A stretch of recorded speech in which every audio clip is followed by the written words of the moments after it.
Taarifa inayomhusu mchungaji Josephat Gwajima, mbunge wa Kawe, na ikiwa ni kupigwa panga na baadhi ya wananchi ambao wameendelea kumshambulia katika mitandao ya kijamii kuhusiana na kuonekana kabisa kwamba amekuwa akitafuta kiki na kuto kuangalia maslahi ya Chama cha Mapinduzi.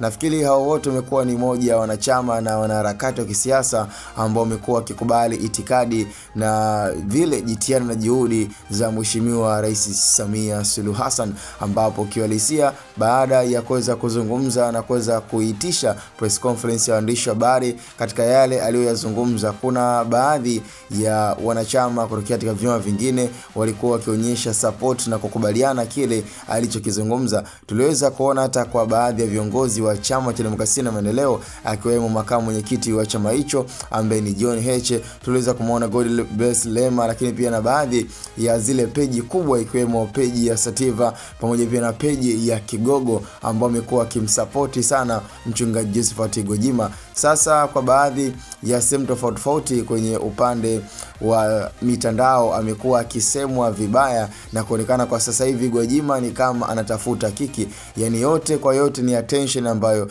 anajaribu kuweza kuipata kutoka kwa wananchi, na ndio maana kiwalisia ukiachana pia na yale ambayo amekuwa akiyazungumza kuhusiana na swala zima la utekaji mara baada ya kuweza kutoa maoni na ushauri kwa vyombo vya usalama, lakini pia na hata kwa mkuu ambaye ni Amiri Jeshi Mkuu Rais Samia Suluhu Hassan pamoja pia na serikali yake. Sasa kuna watu ambao jinsi walivyoipokea na reaction ambayo baada ya kuweza kuzungumza ilionekana kabisa kwamba kwa Gwajima, kwa jinsi alivyozungumza haikuwa sahihi kuweza kuzungumza public kabisa na kuweza kumnyoshea kidole ama kumtolea mfano Rais Mheshimiwa Dr. Samia Suluhu Hassan. Na ndio maana kuna baadhi ya watu wanazungumza kwamba je, ni kwa sababu tu labda pengine rais ni mwanamke, rais ni mama, ndio maana kuna watu wamekuwa kimwataka moja kwa moja Rais Samia Suluhu Hassan. Lakini vipi kuhusiana na baadhi ya marais walioweza kupita kama marehemu Dr. John Joseph Pombe Magufuli? Ni kwa nini hawakuweza kumnyoshea kidole moja kwa moja?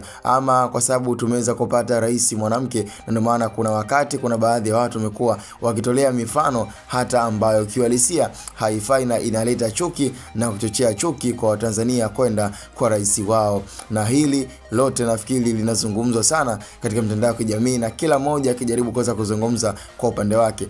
Sasa nikupe muda wa wazi kabisa kuweza kudondosha komenti zako, lakini mpaka sasa hivi wananchi na baadhi ya wanaharakati wa kisiasa wa Chama cha Mapinduzi wanaona mwamba kabisa panga linamhusu. Mwamba ni lazima alambe nyasi kwa hili ambalo linaendelea. Tukutane kwenye upande wa comment.